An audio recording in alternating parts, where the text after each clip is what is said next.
안녕하세요. 오늘도 달빛사 연관을 찾아주셔서 감사입니다.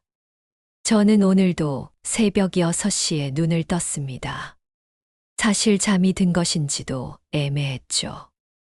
요즘 들어 잠보다는 졸음에 가까운 시간들이 많아졌거든요. 1시간 자고 1시간 뒤척이고 그런 식으로 밤을 보내는 일이 잦아졌습니다. 수선집 문을 열자마자 비 냄새가 코끝을 스쳤어요. 2023년 4월 부산의 봄비는 참 묘합니다. 따뜻하면서도 차갑고 반갑기도 하면서 우울하기도 하죠. 마치 제 마음 같았어요. 요즘 저에게 찾아오는 모든 일들이 그런 기분을 주거든요. 은하수수선이라는 간판 밑으로 빗방울들이 똑똑 떨어져 내렸습니다. 남편이 살아있을 때 함께 걸어둔 그 간판이죠. 30년이 넘도록 이 자리에서 사람들의 옷을 고쳐주며 살아왔어요. 처음엔 아이들 기저귀값 벌려고 시작했는데 어느새 제 인생의 전부가 되어버렸습니다. 작업대 위에 놓인 재봉틀을 보며 커피를 한 잔 끓였어요. 하루가 시작되는 일시 같은 거죠. 믹스커피지만 저에겐 충분합니다. 요즘 같은 물가에 원두커피는 사치거든요. 마트에서 파는 100개들이 믹스커피가 15,000원인데 한 달은 좋게 마실 수 있어요. 빗소리가 점점 거세졌습니다. 이런 날엔 손님이 별로 없어요. 사람들이 옷을 들고 나오기 귀찮아하거든요. 그래도 저는 문을 열어야 합니다. 혹시나 급한 수선이 필요한 분이 계실지 모르니까요. 그때였습니다.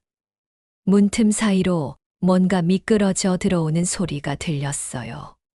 고개를 돌리니 파란색 봉투 하나가 바닥에 떨어져 있었습니다. 순간 가슴이 철렁 내려앉았어요. 그 파란색을 너무 잘 알고 있거든요. 은행 독촉장이었습니다. 남편이 세상을 떠난 지 벌써 5년이 지났는데 아직도 이런 편지가 날아와요. 처음엔 한 달에 2번씩 왔는데 이제는 석 달에 1번 정도 옵니다. 그만큼 빚이 많이 줄었다는 뜻이겠죠. 봉투를 뜯지도 않고 주머니에 넣었어요. 어차피 내용은 뻔합니다. 남은 금액과 상환 일정, 그리고 성실한 납부를 당부하는 정중한 문구들. 1,800만 원. 아직도 이만큼이 남았어요. 옆집 말자가 우산을 쓰고 문 앞에 나타났습니다. 77살이지만 여전히 꼿꼿한 허리를 자랑하는 분이에요. 동네에서 모르는 일이 없는 정보통이기도 하고요. 말자가 제 표정을 보더니 혀를 찼어요. 또 독촉장 아이가 하고 묻더군요. 저는 아무것도 아니라고 손을 흔들었습니다. 말자도 더 이상 묻지 않았어요. 이런 상황이 몇 년째 반복되다 보니 서로 눈치로 알 수 있게 되었거든요. 비가 더 세게 내리기 시작했습니다. 말자는 우산을 접고 제 가게 처마 밑으로 들어왔어요. 잠깐 비를 피해 가겠다고 하면서요. 그런데 바로 그때 길 건너편에서 누군가 천천히 걸어오는 모습이 보였습니다. 해철이었어요. 빨간 코바늘 목도리를 목에 둘렀는데 빗물에 젖어서 더욱 선명해 보였습니다. 저는 몇 달 전부터 구청 합창단 봉사활동에서 해철을 알게 되었거든요. 거제에서 올라온 분이라고 했어요. 조선소에서 용접공으로 일하다 은퇴한 뒤 부산으로 이사를 오셨다고 했습니다. 해철은 우산도 없이 비를 맞으며 걸어왔어요. 66살이라고는 믿기지 않을 만큼 어깨가 고닫습니다. 그 빨간 목도리가 비에 젖어 무거워 보였는데 왜 벗지 않을까 싶었어요. 말자가 저를 보며 씩 웃었습니다. 저기 영심이 뜬 목도리 차고 온다고 하더군요. 얼굴이 확 달아올랐어요. 몇 주 전에 해철이 목이 아프다고 해서 급하게 떠준 것뿐인데 말자는 벌써 다 알고 있었습니다. 해철이 처마 밑으로 들어오면서 목도리를 털었어요. 빗방울들이 사방으로 튀었습니다. 경상도 사투리로 비가 갑자기 많이 온다고 하더군요. 목소리가 참 구수했어요. 무뚝뚝해 보이지만 어딘가 다정한 구석이 있는 사람이에요. 말자가 너희들 참 잘 어울린다고 한마디 던지고는 비가 좀 그쳤다며 자리를 떴습니다. 혼자 남겨진 저와 해철 사이에 어색한 침묵이 흘렀어요. 해철이 주머니에서 작은 우산을 꺼냈습니다. 접이식 우산이었어요. 저에게 이걸 써보라고 건네더군요. 자기는 목도리가 있으니까 괜찮다고 했어요. 그 말을 들으니 가슴이 따뜻해졌습니다. 우산을 받아들면서 해철의 손가락을 봤어요. 용접일을 오래 해서 그런지 거칠고 상처가 많았습니다. 하지만 우산을 건네는 손길은 조심스럽고 다정했어요. 마치 깨질까봐 걱정하는 것처럼요. 저는 고맙다고 인사를 했습니다. 해철은 별말 없다고 하며 다시 빨간 목도리를 목에 감았어요. 그리고는 먼저 가보겠다고 하더군요. 오늘 오후에 구청에서 합창 연습이 있다고 했어요. 해철이 멀어지는 뒷모습을 보니 마음이 복잡했습니다. 따뜻한 기분도 들고 동시에 무거운 느낌도 들었어요. 주머니 속 파란 봉투가 자꾸만 신경 쓰였거든요. 비가 조금씩 그치기 시작했어요. 하늘도 조금 밝아지는 것 같았습니다. 하지만 제 마음은 여전히 복잡했어요. 해철의 친절함이 고맙기도 하고 부담스럽기도 했거든요. 가게 안으로 들어가서 작업을 시작했습니다. 오늘 수선해야 할 옷들이 몇 벌 있었어요. 바지 단 줄이기, 단추 달기, 작은 구멍 메우기. 손에 익은 일들이지만 오늘따라 집중이 잘 안 되었습니다. 파란 봉투와 빨간 목도리. 두 가지가 자꾸만 머릿속을 맴돌았어요. 하나는 과거의 짐이고 하나는 현재의 희망일지도 모르겠습니다. 하지만 둘 다 제게는 아직 무거운 존재였어요. 2018년 10월 남편의 장례를 치르고 집에 돌아왔을 때가 생각납니다. 49제까지 마치고 나니 집안이 너무 조용했어요. 30년 넘게 들려오던 남편의 기침 소리, TV 소리, 신문 넘기는 소리까지 모든 게 사라져 버렸거든요. 그때 처음 알았습니다. 빈자리가 이렇게 무거운 줄은 몰랐어요. 남편이 있을 때는 시끄럽다고 생각했는데 정작 없어지니 그 정막이 가슴을 짓눌렀습니다. 밤에 잠들 때가 가장 힘들었어요. 옆자리가 너무 넓게 느껴졌거든요.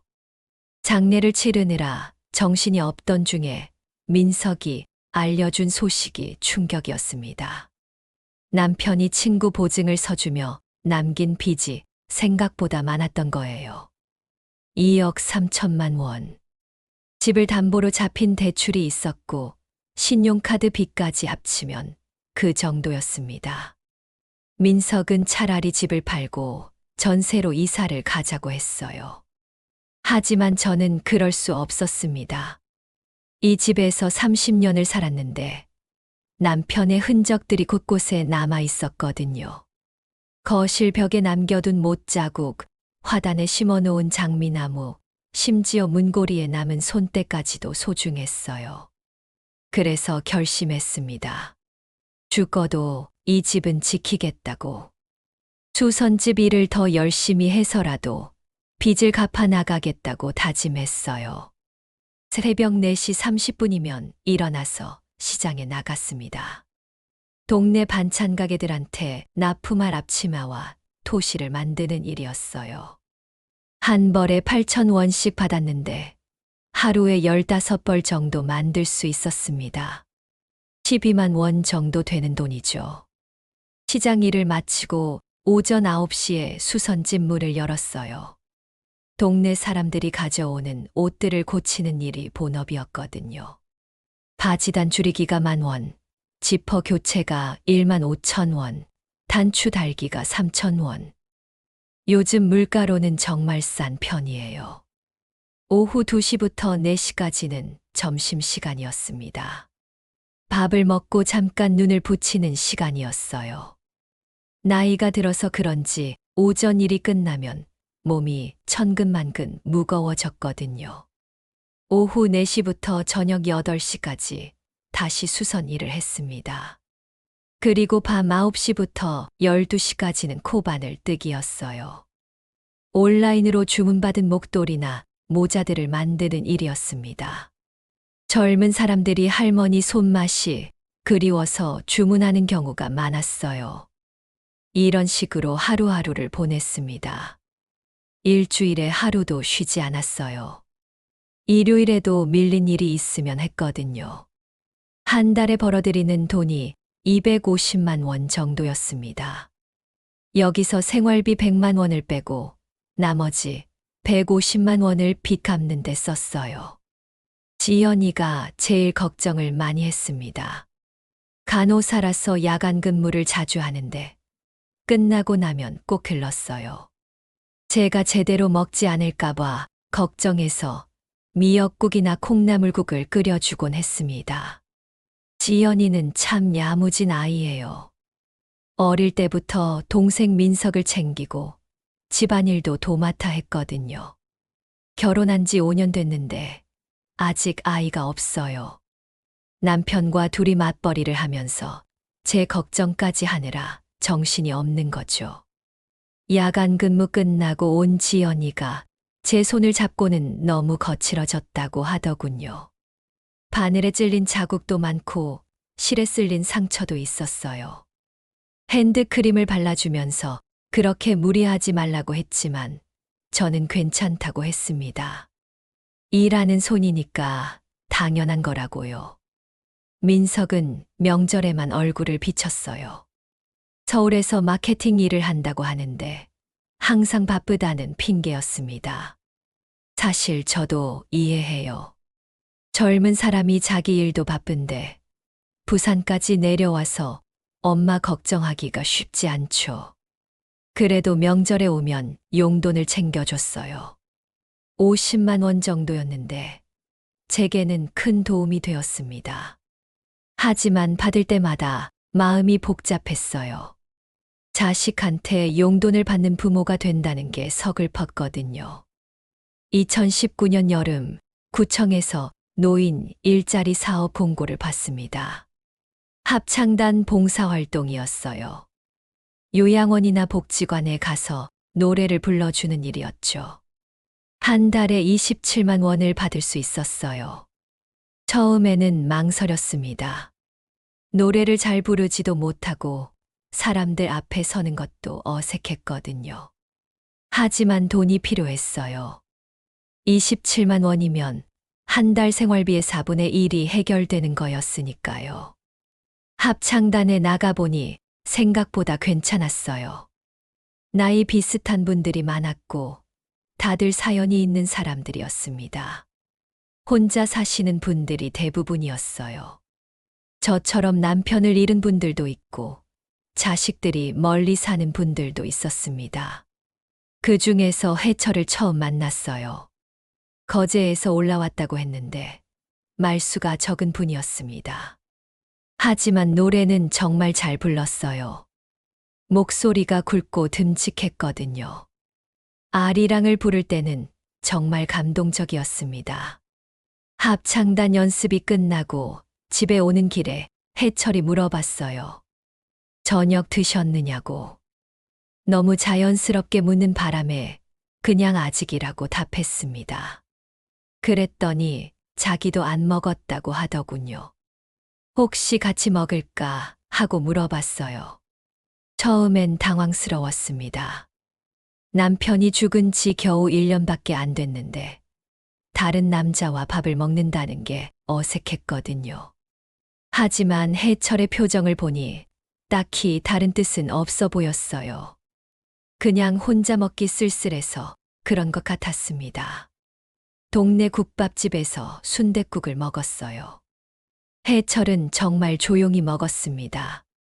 가끔 제가 김치를 더 먹고 있는지 살펴보고 물이 떨어지면 채워주고 배려심이 있는 사람이구나 싶었어요. 밥을 다 먹고 나서 해철이 말했습니다. 자기도 혼자 산다고 아내를 5년 전에 잃었다고 하더군요. 그러고는 혼자 밥 먹는 게 제일 어렵다고 했어요. 그 말을 들으니 마음이 짠했습니다. 저도 똑같은 마음이었거든요. 그 후로 가끔 합창단 연습 후에 함께 식사를 했어요. 특별한 대화를 나누지는 않았습니다. 그냥 조용히 밥을 먹고 안녕히 들어가라고 인사하는 정도였어요. 하지만 그것만으로도 충분했습니다. 혼자가 아니라는 느낌이 들었거든요. 빚은 조금씩 줄어들고 있었어요. 2018년 2억 3천만 원에서 시작해서 2020년에는 1억 8천만 원까지 줄였습니다. 2021년에는 1억 3천만 원, 2022년에는 8천만 원, 2023년에는 4천만 원. 이제 2023년 현재 1,800만 원만 남았어요. 정말 기나긴 시간이었습니다. 때로는 포기하고 싶었어요. 특히 밤늦게 코바늘질을 하다가 손가락이 아파올 때면 이게 무슨 의미가 있나 싶었거든요. 하지만 포기할 수 없었습니다.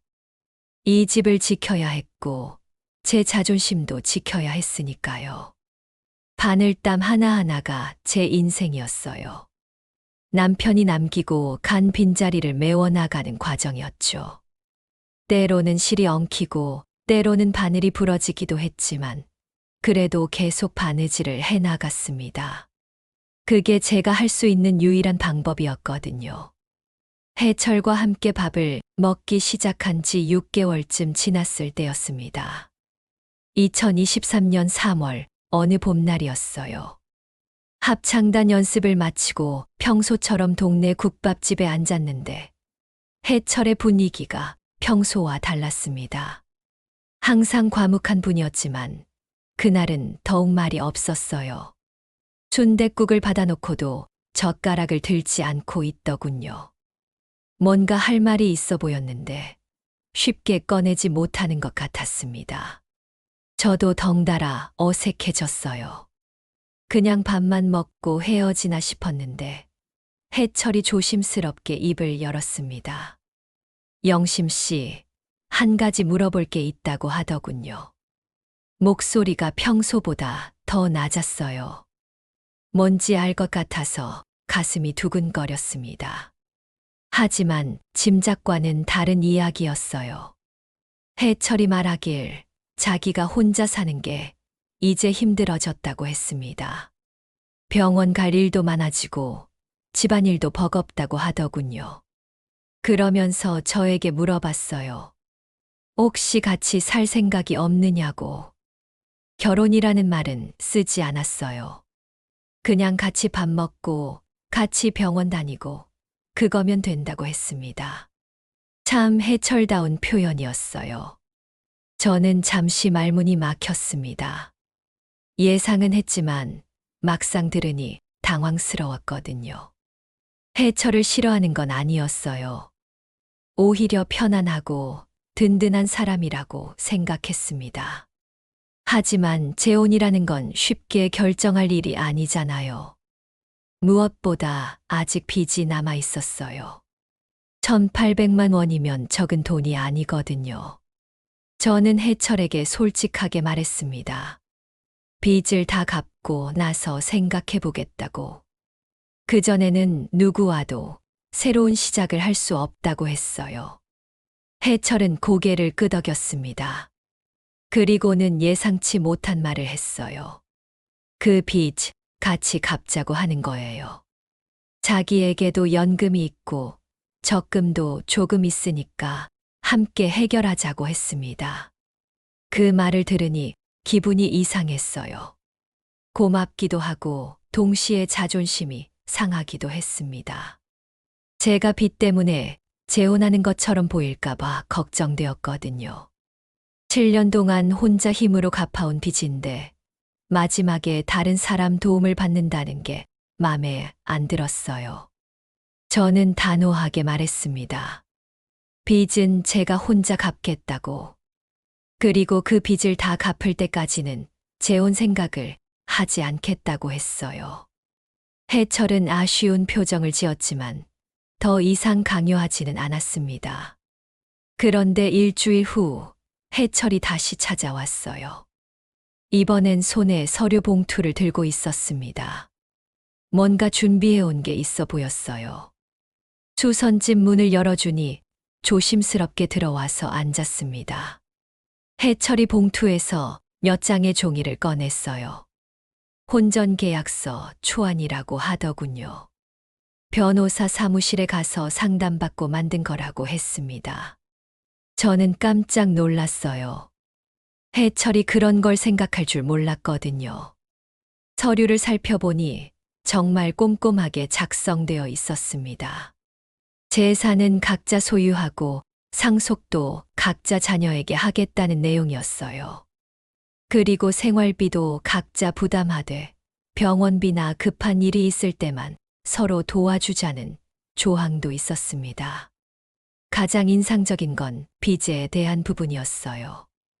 영심의 기존 채무는 영심이 단독으로 해결하며 해철은 이에 개입하지 않는다고 명시되어 있었습니다.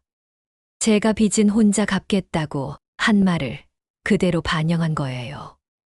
해철이 조심스럽게 말했습니다. 자기는 영심 씨 재산을 탐내는 게 아니라고. 그냥 혼자 사는 게 외롭고 힘들어서 그런 거라고 했어요. 이 서류가 그 증거라고 하더군요. 서류를 다 읽고 나니 마음이 복잡했습니다. 해철의 진심이 느껴졌거든요. 정말 제 재산을 노리는 게 아니라 순수하게 함께 살고 싶어서 하는 제안인 것 같았어요. 하지만 여전히 쉽게 결정할 수는 없었습니다. 아이들 생각이 났거든요. 민석과 지연이 어떻게 받아들일지 걱정되었어요. 특히 민석은 제 집을 자기 재산으로 생각하는 경향이 있었거든요. 갑자기 새아버지가 생긴다고 하면 어떤 반응을 보일지 뻔했습니다. 해철에게 시간을 달라고 했어요. 아이들과도 상의해봐야 하고 제 마음도 정리해야 한다고 했습니다. 해철은 당연하다고 하며 서두르지 말라고 했어요. 언제까지고 기다리겠다고 하더군요. 그날 밤 서류를 다시 한번 천천히 읽어봤습니다. 정말 꼼꼼하게 작성되어 있었어요. 해철이 얼마나 신중하게 생각했는지 알 수 있었습니다. 단순한 충동이 아니라 정말 진지하게 고민한 결과인 것 같았어요. 사실 저도 혼자 사는 게 외로웠어요. 특히 밤에 혼자 있을 때면 적막함이 무겁게 느껴졌거든요. 해철과 함께 있으면 그런 외로움이 많이 줄어들 것 같았습니다. 하지만 여전히 부담스러운 마음이 컸어요. 63세에 새로운 시작을 한다는 게 쉬운 일이 아니잖아요. 게다가 아이들 반대까지 예상되는 상황에서 혼자 결정하기가 어려웠습니다. 다음 날 합창단에 나갔는데 해철의 태도는 평상시와 다르지 않았어요. 어색하게 굴지도 않고 재촉하지도 않았습니다. 그냥 평소처럼 인사하고 연습에 집중했어요. 그런 모습을 보니 더 마음이 기울었습니다. 연습이 끝나고 해철이 물어봤어요. 저녁 드셨느냐고. 평소처럼 자연스럽게 묻는 거예요. 저는 아직이라고 답했고, 우리는 또 국밥집으로 향했습니다. 밥을 먹으면서 해철이 말했습니다. 급하게 생각하지 말라고. 자기도 혼자 살던 사람이라 갑작스러운 변화가 어렵다는 걸 안다고 하더군요. 충분히 고민해보고 결정하라고 했어요.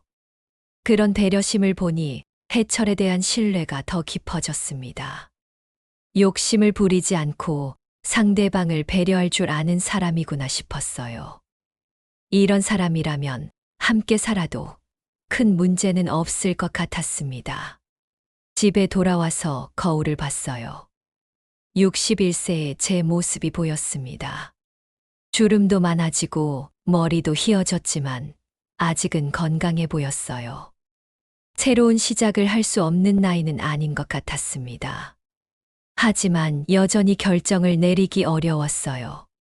아이들과 상의하는 것부터 시작해야겠다고 생각했습니다. 특히 지연이라면 제 마음을 이해해 줄 수 있을 것 같았어요. 해철의 제안을 받은 지 일주일이 지났을 때 저는 아이들과 상의하기로 마음먹었습니다. 먼저 지연에게 전화를 걸었어요.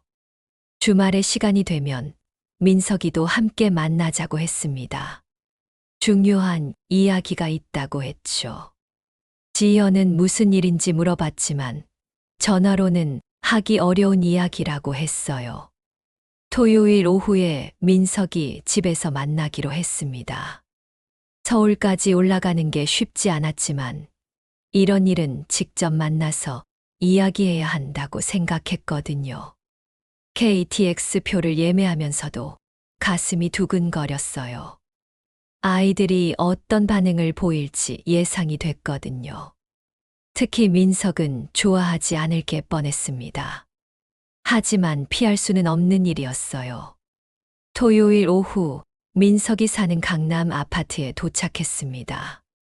32평 아파트인데 정말 깔끔하게 꾸며져 있었어요. 수지가 인테리어에 신경을 많이 쓴 티가 났습니다. 하얀색 가구들과 화분들이 잘 어우러져 있었죠. 수지가 반갑게 맞아줬어요. 어머님 오시느라 수고하셨다고 하면서 커피를 내줬습니다. 원두 커피였는데 향이 정말 좋았어요. 집에서 마시는 믹스 커피와는 차원이 다른 맛이었습니다. 민석은 거실 소파에 앉아서 노트북을 보고 있었어요. 주말인데도 일을 하고 있더군요. 저를 보고는 안녕하세요 하고 인사했지만 시선은 계속 화면에 가 있었습니다. 바쁜 건지 아니면 뭔가 피하고 싶은 건지 모르겠더라고요. 지연이 조금 늦게 도착했어요. 병원 일 때문에 늦었다고 했습니다. 얼굴이 좀 피곤해 보였어요. 야간 근무를 너무 자주 하는 것 같았습니다. 그래도 저를 보자 환하게 웃으며 안아줬어요. 다들 둘러앉아서 저는 조심스럽게 입을 열었습니다. 아이들에게 말할 게 있다고 했죠. 그러자 분위기가 갑자기 진지해졌어요. 민석도 노트북을 덮고 저를 쳐다봤습니다. 합창단에서 알게 된 분이 있다고 말했어요. 해철이라는 분인데 같이 살자는 제안을 받았다고 했습니다. 그 말이 끝나자마자 민석의 표정이 확 바뀌었어요. 예상했던 반응이었죠. 민석이 바로 물어봤습니다. 그 사람이 뭘 하는 분이냐고. 나이는 몇 살이고 재산은 얼마나 있느냐고. 마치 면접관처럼 질문을 쏟아냈어요. 저는 해철에 대해 아는 것들을 차근차근 설명했습니다. 66살이고 조선소에서 용접공으로 일하다 은퇴했다고 했어요. 연금을 받고 있고 거제에서 부산으로 이사와서 전세로 살고 있다고 했습니다. 5년 전에 아내를 잃고 혼자 산다고도 말했죠. 그러자 수지가 핸드폰을 꺼내더니 뭔가를 검색하기 시작했어요. 그리고는 화면을 저에게 보여줬습니다. 요즘 황혼 재혼 사기 많다는 기사였어요. 노인들을 속여서 재산을 빼앗는 사람들 이야기였습니다. 수지가 말했습니다. 요즘 이런 사기가 정말 많다고. 특히 혼자 사는 여성 노인들을 노린다고 하더군요. 친절하게 접근해서 결혼하자고 한 다음에 재산을 빼앗고 사라진다는 거예요. 저는 해철은 그런 사람이 아니라고 말했어요. 6개월 넘게 지켜본 사람인데 정말 성실하고 착한 분이라고 했습니다. 그리고 혼전 계약서도 준비해 왔다고 말했죠. 혼전 계약서 이야기를 하자 민석이 더 흥분했어요. 그런 걸 미리 준비해 온다는 게 더 수상하다고 하더군요. 계획적으로 접근한 거 아니냐고 의심했습니다. 저는 가방에서 혼전 계약서 사본을 꺼내서 보여줬어요. 해철이 준 걸 복사해 온 거였습니다. 민석과 수지가 자세히 읽어봤는데 읽을수록 표정이 더 어두워졌어요. 민석이 계산기를 꺼내더니 뭔가를 계산하기 시작했습니다. 그리고는 충격적인 말을 했어요. 엄마 집은 우리 재산 계획에 들어있다고 하는 거예요. 자기들이 서울에서 집을 사려면 엄마 집을 담보로 대출을 받거나 팔아야 한다고 했습니다. 그 말을 듣는 순간 머리가 하얘졌어요. 제 아들이 저를 돈으로 생각하고 있다는 게 믿어지지 않았거든요. 30년 넘게 살아온 집을, 남편과의 추억이 담긴 집을 그냥 돈으로만 보고 있다니요. 수지도 거들었어요. 요즘 강남 아파트 값이 너무 올라서 대출을 더 받기 어렵다고 했습니다. 그래서 부산 집을 활용해야 한다고 하더군요. 마치 당연한 일인 것처럼 말이에요. 지연이 그제야 입을 열었습니다. 오빠, 너무하다고 하더군요. 엄마가 그 집에서 얼마나 오래 사셨는데 그런 식으로 말하냐고 했어요. 하지만 민석은 현실적으로 생각해야 한다고 맞받아쳤습니다. 민석이 말하길 엄마 혼자 그 큰 집에서 뭘 하느냐고 했어요. 관리비도 많이 들고 나중에 몸이 불편해지면 어차피 옮겨야 한다고 했습니다. 그러니까 미리 정리하는 게 좋다는 논리였어요. 저는 참을 수 없어서 말했습니다. 그 집은 제 집이라고. 아직 제가 건강한데 왜 벌써 정리해야 하느냐고 했어요. 그리고 해철과의 일은 돈 문제가 아니라 외로움의 문제라고 설명했습니다. 하지만 민석은 듣지 않았어요. 혼전 계약서가 있어도 결혼하면 재산 관계가 복잡해진다고 했습니다. 나중에 해철이 마음을 바꿔서 집을 요구하면 어떻게 하느냐고 물었어요. 수지가 또 핸드폰을 보여줬어요. 이번엔 혼전계약서 관련 법률 기사였습니다. 혼전계약서도 완벽하지 않다는 내용이었어요. 결혼 생활 중에 여러 변수가 생길 수 있다고 했습니다. 그런 자료들을 보여주면서 수지가 말했습니다. 그런 거 믿을 수 있냐고.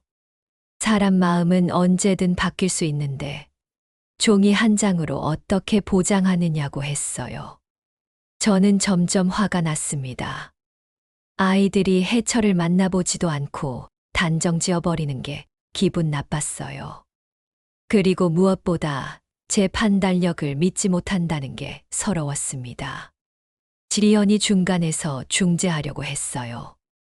오빠도 너무 성급하다고 엄마도 신중하게 생각해보라고 했습니다. 하지만 이미 분위기는 나빠진 상태였어요. 민석이 마지막으로 말했습니다. 정 외롭다면 같이 살지 말고 그냥 만나기만 하라고. 굳이 결혼까지 할 필요가 있느냐고 했어요. 결혼하면 법적으로 부부가 되는 건데, 그러면 재산 문제가 생긴다는 거였습니다.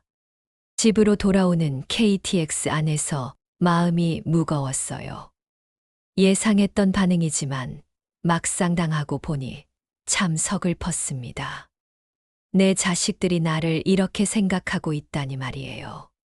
특히 민석의 태도가 가장 충격적이었어요. 언제부터 제 집을 자기 재산으로 생각하게 된 건지 모르겠더라고요. 그리고 수지도 마찬가지였습니다. 시어머니보다는 돈이 더 중요해 보였어요. 그나마 지연이는 제 마음을 조금이라도 이해하려고 했어요. 하지만 그 아이도 확신을 갖고 찬성하지는 못했습니다. 오빠 말에도 일리가 있다고 생각하는 것 같았어요. 부산역에 도착해서 집으로 돌아오는 길에 해철 생각이 났습니다. 이런 상황을 어떻게 설명해야 할지 막막했어요. 아이들이 반대한다고 말하기도 그렇고, 그렇다고 포기하자고 하기도 어려웠습니다. 집에 들어가서 혼전 계약서를 다시 봤어요. 해철이 얼마나 신중하게 작성했는지 알 수 있었습니다. 하지만 민석과 수지 말대로 이런 서류가 과연 믿을 만한 건지 의문이 들었어요. 그날 밤 잠이 오지 않았습니다. 아이들 말이 맞는 건지, 제 생각이 맞는 건지 헷갈렸어요. 63세에 새로운 시작을 한다는 게 정말 현명한 일인지 확신이 서지 않았습니다. 서울에서 돌아온 지 사흘이 지났는데도 마음이 정리되지 않았습니다. 아이들과 나눈 대화가 자꾸만 떠올랐거든요. 특히 민석이 계산기를 두드리며 하던 말들이 귓가에서 맴돌았어요. 엄마 집은 우리 재산 계획에 들어있다는 그 말이 가슴을 아프게 했습니다. 주선일에 집중하려고 해도 잘 안 되었어요.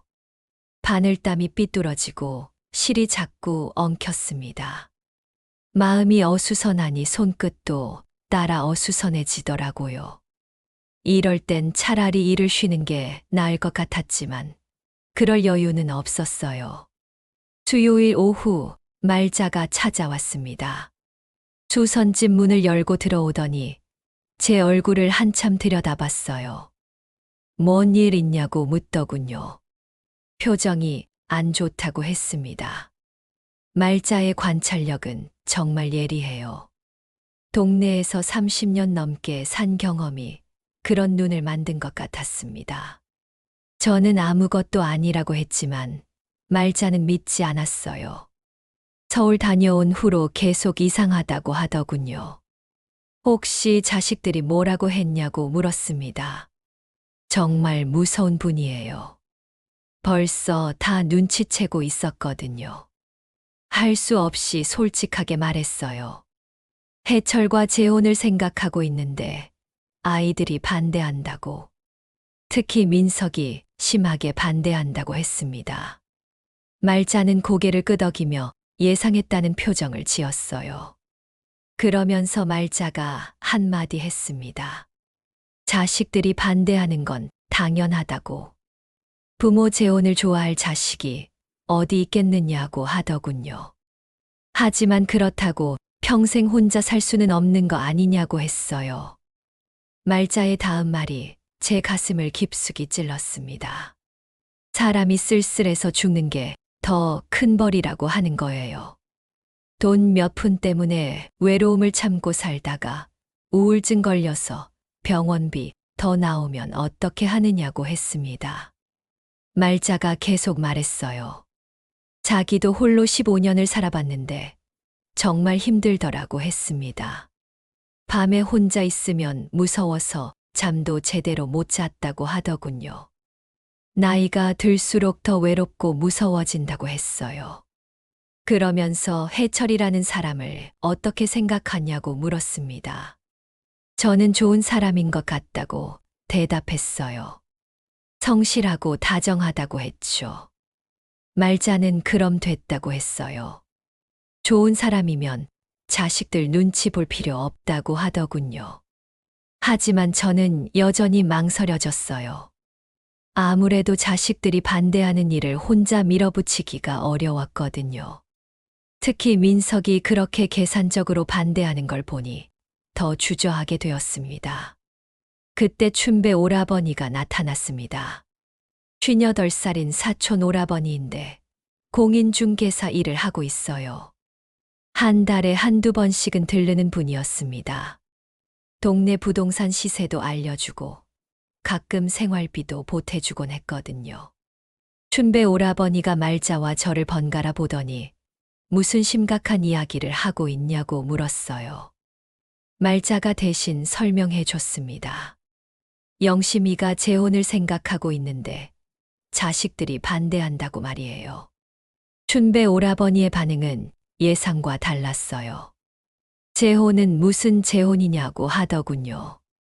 63세에 무슨 재혼을 하느냐고 했습니다. 그러면서 자기가 더 좋은 방법을 알려주겠다고 했어요. 춘배 오라버니가 꺼낸 이야기는 집 매각이었습니다. 지금 부산 남구 집값이 많이 올랐다고 하더군요. 제 집 같은 경우 4억 5천만 원 정도에 팔 수 있을 거라고 했어요. 빚 1,800만 원 갚고 나면 4억이 넘게 남는다는 계산이었습니다. 그 돈으로 작은 전세를 얻고 나머지는 적금이나 예금에 넣어두면 이자만으로도 충분히 살 수 있다고 했어요. 월 200만 원 정도 이자가 나올 거라고 했습니다. 그러면 재혼 같은 위험한 일을 할 필요가 없다는 논리였어요. 춘배 오라버니가 계속 설득했습니다. 집은 돌덩어리일 뿐이라고 했어요. 팔아서 현금을 만드는 게 훨씬 안전하다고 하더군요. 나중에 몸이 아파서 병원비가 많이 들어도 걱정 없다고 했습니다. 말자는 춘배 오라버니 말에 고개를 저었어요. 집을 팔면 어디서 살라고 하느냐고 했습니다. 전세도 요즘 구하기 어렵고 전세 사기도 많다고 하더군요. 무엇보다 30년 살던 집을 떠나는 게 쉬운 일이 아니라고 했어요. 하지만 춘배 오라버니는 포기하지 않았습니다. 요즘 노인들이 집 때문에 고생하는 경우가 많다고 했어요. 집값은 떨어질 수도 있고 관리비는 계속 올라가고 나중에 팔고 싶어도 못 팔 수 있다고 했습니다. 그러면서 부동산 중개사무소에서 준비해둔 서류를 꺼냈어요. 시세 조사서와 매매 계약서 양식이었습니다. 정말 준비성이 철저한 분이에요. 벌써 다 알아봐뒀다고 하더군요. 저는 고민에 빠졌습니다. 춘배 오라버니 말에도 일리가 있었어요. 4억이 넘는 돈이 있으면 정말 걱정 없이 살 수 있을 것 같았습니다. 재혼으로 생기는 복잡한 문제들도 피할 수 있고요. 하지만 이 집을 떠난다는 생각을 하니 가슴이 먹먹했어요. 민석이 태어나서 처음 걸음마를 뗀 거실, 지연이 감기 걸려서 며칠 밤을 새워 간병했던 안방, 남편과 함께 저녁을 먹던 식탁, 모든 게 추억이었거든요. 말자가 춘배에게 말했습니다. 돈이 다가 아니라고. 사람에게는 정든 곳이 있어야 한다고 하더군요. 특히 나이 든 사람한테는 익숙한 환경이 정말 중요하다고 했어요. 춘배 오라버니는 그런 감상적인 생각 때문에 손해를 본다고 했습니다. 집은 감정이 아니라 자산이라고. 효율적으로 관리해야 한다고 하더군요. 요즘 시대에는 현금이 최고라고 했어요. 두 분의 대화를 들으면서 저는 더욱 혼란스러워졌습니다. 둘 다 저를 위해서 하는 말이라는 걸 알았어요. 하지만 방향이 완전히 달랐거든요. 하나는 정서적 안정을, 하나는 경제적 안정을 중요하게 생각하는 거였습니다. 춘배 오라버니가 마지막으로 말했습니다. 일단 한번 생각해 보라고. 자기가 좋은 매수자도 알아봐 두겠다고 하더군요. 시간이 지나면 집값이 떨어질 수도 있으니까 서두르는 게 좋다고 했어요. 말자와 춘배 오라버니가 돌아간 후 저는 혼자 앉아 있었습니다. 수선집은 조용했지만 제 머릿속은 너무 시끄러웠어요. 해철의 따뜻한 제안, 아이들의 차가운 반대, 말자의 현실적 조언, 춘배 오라버니의 경제적 유혹. 모든 게 뒤섞여서 어떤 선택이 옳은지 알 수 없었습니다. 거울을 보니 63세의 제 얼굴이 보였어요. 주름이 깊어지고 머리도 많이 휘어졌지만 아직은 스스로 결정할 수 있는 나이였습니다. 하지만 그 결정이 이렇게 어려운 줄은 몰랐어요. 젊을 때는 단순했던 일들이 나이가 들수록 복잡해지는 것 같았습니다. 일주일이 지났습니다. 평소보다 더 일에 집중하려고 노력했어요. 새벽 시장 일도 더 열심히 하고 수선일도 꼼꼼하게 했습니다. 해철 생각을 지우려고 애썼죠. 하지만 쉽지 않았어요. 저녁을 혼자 먹을 때마다 해철이 생각났습니다.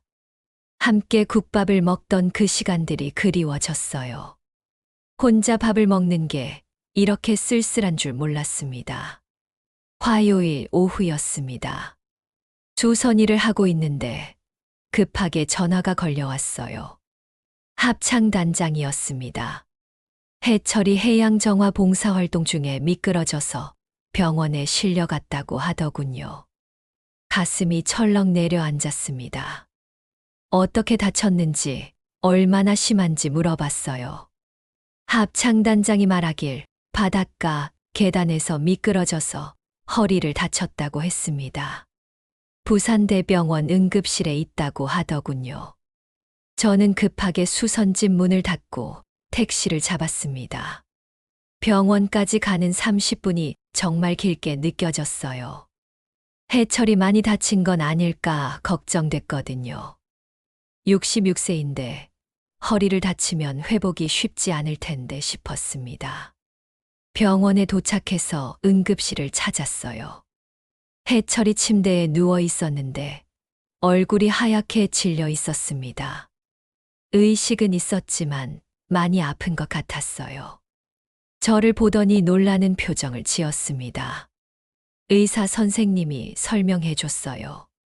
다행히 뼈가 부러지지는 않았는데 허리 근육이 많이 손상됐다고 했습니다. 입원해서 치료받아야 한다고 하더군요.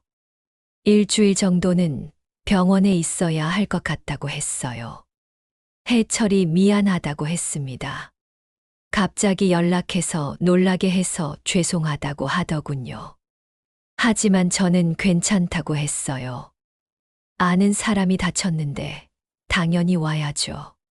간병인을 구해야 한다고 했는데 해철은 혼자 할 수 있다고 했어요. 돈도 아깝고 남한테 패 끼치는 것도 싫다고 하더군요. 하지만 66세에 허리 다친 사람이 혼자서는 무리였어요. 저는 그날 밤 병원에 남기로 했습니다. 보호자 침대에서 하룻밤 지내는 거였어요. 해철이 괜찮다고 했지만 그냥 두고 갈 수는 없었습니다. 밤에 뭔 일이 생길지 모르잖아요. 밤 12시쯤 해철이 깼어요. 화장실에 가고 싶다고 하더군요. 혼자 일어나려다가 아파서 신음소리를 냈습니다.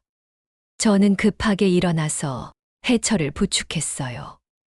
화장실까지 데려다주고 다시 침대까지 모셨습니다. 해철이 정말 고맙다고 했어요. 이런 폐를 끼치게 돼서 죄송하다고 하더군요. 저는 무슨 소리냐고 했습니다. 아픈 사람 돌보는 게 무슨 폐냐고 했어요. 그때 깨달았습니다. 제가 해철을 얼마나 걱정하고 있었는지를 말이에요. 목도리를 돌려주고 정리했다고 생각했는데 마음은 그렇지 않았나 봅니다. 해철이 다쳤다는 소식을 들었을 때 그 절망감이 제 진심이었어요. 다음 날 아침 해철이 말했습니다. 어젯밤 정말 고마웠다고. 혼자였다면 어떻게 했을지 모르겠다고 하더군요. 그러면서 조심스럽게 물어봤어요. 혹시 마음이 바뀐 건 아니냐고. 저는 아니라고 했어요. 아직 아이들 문제가 해결되지 않았다고 했습니다. 하지만 목소리에 확신이 없었어요. 해철도 그걸 알아차린 것 같았습니다. 병원에서 사흘을 더 지냈습니다. 낮에는 집에 가서 급한 수선 일을 하고 저녁에는 다시 병원으로 왔어요. 해철은 그러지 말라고 했지만 저는 계속 왔습니다. 이유도 모르게 그래야만 했어요. 해철의 회복 속도가 생각보다 빨랐습니다. 젊을 때 몸을 많이 써서 그런지 체력이 좋았어요. 의사 선생님도 놀랄 정도였습니다. 64세 치고는 정말 건강하다고 하더군요. 퇴원 날이 되었습니다. 해철이 병원비를 미리 계산해서 내려고 했는데 제가 먼저 수납 창구에 갔어요. 185만 원이었습니다. 적지 않은 돈이었지만 저에게는 감당할 수 있는 액수였어요. 해철이 뒤늦게 와서는 깜짝 놀랐습니다. 왜 먼저 냈냐고 물었어요. 저는 괜찮다고 했습니다. 아픈 사람 병원비 내는 게 당연한 거 아니냐고 했죠. 해철이 정말 고맙다고 하면서도 미안해했어요. 나중에 꼭 갚겠다고 하더군요. 하지만 저는 그런 걸 바라고 한 게 아니었어요. 그냥 마음에서 우러나온 일이었습니다. 택시를 타고 해철 집까지 데려다 줬어요. 거제에서 올라와서 사는 전셋집이었는데 정말 깔끔하게 정리되어 있었습니다. 혼자 사는 남자치고는 정리정돈을 잘하는 편이었어요. 해철이 집 앞에서 내리면서 말했습니다. 정말 고마웠다고. 그리고 언제든 마음이 바뀌면 연락하라고 하더군요. 기다리겠다고 했어요. 저는 택시 안에서 해철이 집으로 들어가는 모습을 봤습니다. 걸음걸이가 아직 어색했어요. 허리가 아픈 게 티났습니다. 혼자서 괜찮을까 걱정됐어요. 집으로 돌아와서 빨간 목도리를 봤습니다. 서랍에 넣어두었는데 자꾸 눈에 띄었어요. 해철 목에 있을 때가 더 어울렸던 것 같았습니다. 제가 뜬 목도리지만 이제는 해철 것 같은 느낌이었어요. 그날 밤도 잠이 오지 않았습니다. 병원에서 해철을 돌보는 며칠 동안 제 마음이 어떤지 알게 되었거든요. 아이들이 반대한다고 해서 포기할 수 있는 마음이 아니었어요. 하지만 여전히 쉽게 결정할 수는 없었습니다. 가족과의 관계도 중요했거든요. 어떻게 해야 모두가 상처받지 않을 수 있을까 고민했어요. 다음 주부터 다시 합창단에 나가기로 했습니다. 해철을 피할 수는 없었어요. 그리고 솔직히 말하면 해철이 보고 싶었습니다. 병원에서 며칠 함께 보낸 시간이 제 마음을 확실하게 해준 것 같았어요. 해철이 퇴원하고 일주일이 지났습니다. 저는 다시 합창단에 나가기 시작했어요. 하지만 해철과는 예전 같지 않았습니다. 서로 인사는 하지만 함께 밥을 먹자는 말은 나오지 않았어요. 해철의 걸음걸이는 많이 좋아졌지만 여전히 조심스러워 보였습니다. 허리가 완전히 나은 건 아닌 것 같았어요.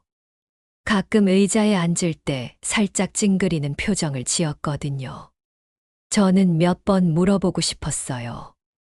몸은 괜찮은지, 혼자 생활하는데 불편한 건 없는지. 하지만 선을 그어놓은 상황에서 그런 말을 꺼내기가 어려웠습니다. 목요일 오후 지연이가 갑자기 찾아왔어요. 병원 일이 일찍 끝나서 들렀다고 했습니다. 얼굴이 좀 피곤해 보였지만 평소보다 밝은 표정이었어요. 뭔가 좋은 일이 있는 것 같았습니다. 지연이가 수선집을 둘러보더니 정리를 다시 해야겠다고 했어요. 서랍장이 너무 어수선하다고 하면서 함께 정리하자고 했습니다. 저는 괜찮다고 했지만 지연이는 이미 서랍을 열고 있었어요. 옷감 서랍을 정리하던 지연이가 뭔가를 발견했습니다. 서랍 뒤쪽에 숨겨둔 파란 봉투였어요. 최근에 온 은행 독촉장이었습니다. 1,800만 원 남은 빚에 대한 안내문이었죠. 지연이가 봉투를 보더니 표정이 굳어졌어요. 엄마, 아직도 빚이 이렇게 남았냐고 물었습니다. 저는 얼마 안 남았다고 했지만 지연이는 1,800만 원이 적은 돈이 아니라고 했어요. 그러면서 지연이가 또 다른 걸 발견했습니다. 서랍 맨 밑에 숨겨둔 작은 통장이었어요. 꽃무늬 표지의 낡은 통장이었습니다. 제가 몰래 모아온 비밀 통장이었거든요. 지연이가 통장을 펼쳐보더니 눈이 커졌어요. 잔액이 1,200만 원이었습니다. 7년 동안 수선비에서 조금씩 떼어서 모은 돈이었어요. 아이들도 모르게 숨겨둔 비상금이었습니다. 거래 내역을 보니 정말 꼼꼼하게 모았더라고요. 한 달에 15만 원에서 20만 원씩 꾸준히 넣었어요. 바지단 줄이기 10,000원, 지퍼 교체 15,000원, 코바늘 목도리 25,000원. 그런 돈들을 조금씩 모은 거였습니다. 지현이가 물어봤어요. 왜 이 돈으로 빚을 갚지 않았냐고. 1200만 원이면 남은 빚의 3분의 2가 넘는 돈인데 말이에요. 저는 대답하기 어려웠습니다. 사실 이 돈은 정말 급한 일이 생겼을 때를 위해 모아둔 거였어요. 제가 갑자기 아프거나 큰 사고라도 나면 쓸 돈이 필요했거든요. 빚은 매달 꾸준히 갚을 수 있지만 응급 상황에는 현금이 있어야 했어요. 지연이는 통장을 들고 한참을 봤습니다. 그러더니 엄마가 얼마나 고생했는지 알 것 같다고 하더군요. 이 작은 돈 하나하나가 엄마의 땀이라고 했어요. 목소리에 감정이 묻어 있었습니다. 그때 지연이가 갑자기 울음을 터뜨렸어요. 엄마가 이렇게 힘들게 사는 줄 몰랐다고 하면서요. 7년 동안 혼자서 이 큰 빚을 갚아나간다는 게 얼마나 어려웠을지 이제야 안다고 했습니다. 저는 지연이를 달랬어요. 다 지난 일이고 이제 얼마 안 남았다고 했습니다. 1,800만 원만 더 갚으면 끝이라고 했죠. 하지만 지연이는 계속 울었어요. 지연이가 말했습니다. 오빠가 너무 이기적이라고. 엄마가 이렇게 고생하는 줄도 모르고 집만 탐낸다고 하더군요. 그리고 해철이라는 분에 대해서도 다시 생각해 봐야겠다고 했어요. 저는 놀랐어요. 지연이도 반대하는 줄 알았는데 생각이 바뀐 것 같았거든요. 지연이가 말하길 엄마가 평생 혼자 사는 것보다는 좋은 사람과 함께 사는 게 나을 것 같다고 했습니다. 하지만 여전히 걱정되는 부분이 있다고 했어요. 정말 믿을 만한 사람인지 확인이 필요하다고 했습니다. 한번 만나보고 싶다고 하더군요. 직접 봐야 판단할 수 있을 것 같다고 했어요. 저는 해철을 소개해 줄 수 있다고 했습니다. 정말 좋은 사람이라고 만나보면 알 거라고 했어요. 지연이는 그럼 언제 시간이 되냐고 물었습니다. 그때 깨달았어요. 제가 아직도 해철과의 관계를 포기하지 못했다는 걸 말이에요. 목도리를 돌려주고 정리했다고 생각했는데 마음속으로는 계속 가능성을 열어두고 있었던 거예요. 지연이가 꽃무늬 통장을 제게 건네주면서 말했습니다. 이 돈으로 빚을 다 갚으라고. 600만 원만 더 있으면 되니까 자기가 보태주겠다고 하더군요. 하지만 저는 그럴 수 없다고 했어요. 지연이도 자기 살림이 있는데 엄마 빚까지 떠안을 수는 없다고 했습니다. 이 빚은 제가 끝까지 혼자 갚아야 할 빚이라고 했어요. 지연이는 고집스럽게 도와주겠다고 했지만 저는 단호했습니다. 대신 해철을 한번 만나달라고 부탁했어요. 편견 없이 봐달라고 했습니다. 지연이가 알겠다고 했어요. 다음 주말에 시간을 내겠다고 했습니다. 그리고는 오빠한테도 이야기해보겠다고 했어요. 엄마 마음을 이해해달라고 설득해보겠다고 하더군요. 그날 밤 꽃무늬 통장을 다시 봤습니다. 7년 동안 모은 1,200만 원. 한 달에 15만 원씩 모았으니 정말 쉽지 않은 일이었어요. 이 돈이 있다는 걸 아이들에게 알려야 할까 고민했습니다. 특히 민석에게는 말하기 어려웠어요. 이런 돈이 있다는 걸 알면 더 집을 팔라고 할 것 같았거든요. 하지만 지연이는 이미 알게 되었으니 숨길 수도 없었어요. 잠자리에 들면서 생각했습니다. 600만 원만 더 있으면 빚을 다 갚을 수 있다는 게 현실적으로 느껴졌어요. 1년 반만 더 열심히 일하면 가능한 금액이었습니다. 그러면 정말 자유로워질 수 있을 거예요. 지연이와 이야기한 지 사흘 만에 민석이 갑자기 부산에 내려왔습니다. 평일인데도 회사 일을 빼고 온 거였어요. 뭔가 급한 일이 있는 것 같았습니다. 민석이 수선집에 들어오자마자 제 얼굴을 유심히 봤어요. 그리고는 지연이한테 들었다고 했습니다. 엄마가 아직도 해철이라는 사람을 생각하고 있다는 얘기를 말이에요. 저는 그냥 아는 사람이 다쳐서 병문안 간 거라고 했어요. 하지만 민석은 믿지 않는 표정이었습니다. 병원비까지 대신 냈다는 이야기도 들었다고 하더군요. 그게 단순한 병문안이냐고 물었어요. 민석이 가방에서 서류 봉투를 꺼냈습니다.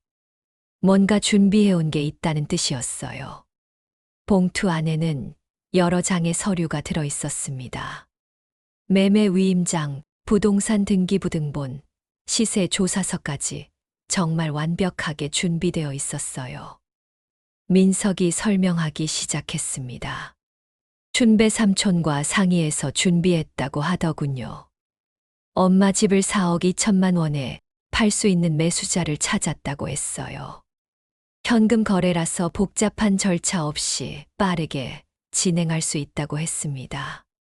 그리고는 계산을 보여줬어요. 4억 2천만 원에서 빚 1,800만 원을 빼면 4억 원이 남는다고 했습니다.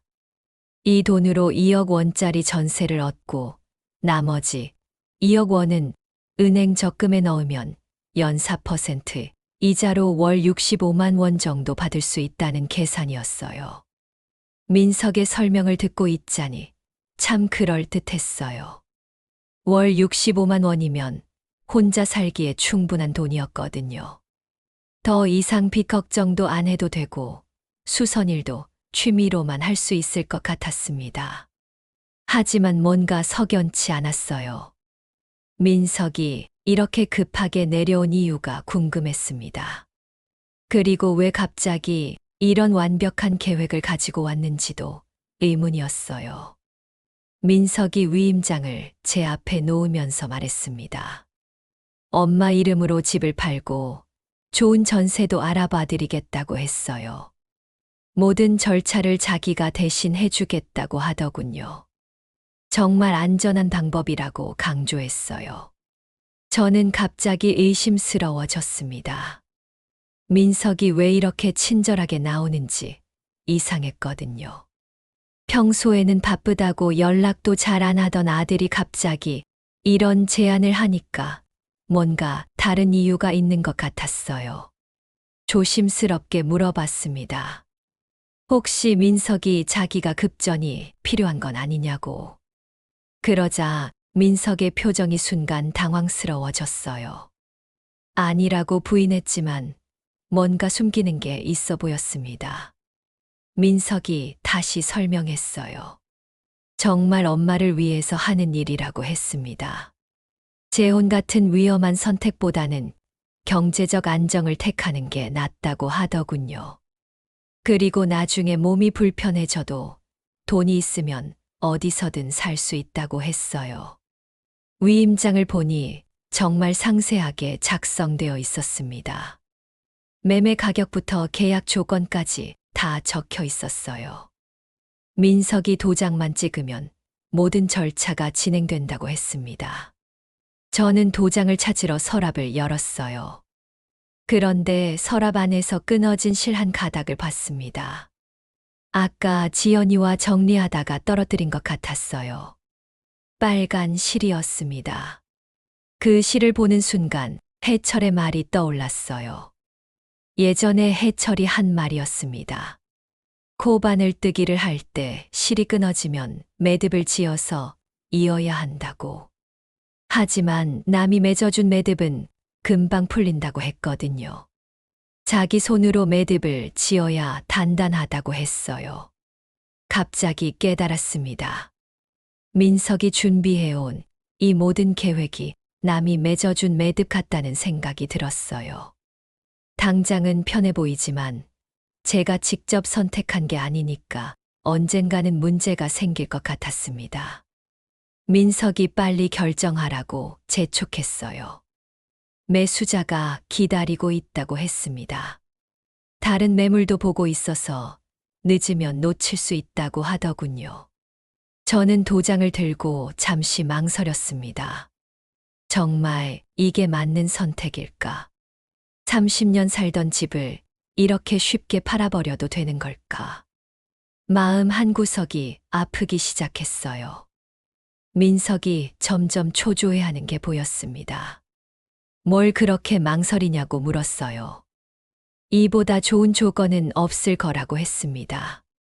4억 2천만 원이면 정말 좋은 가격이라고 강조했어요.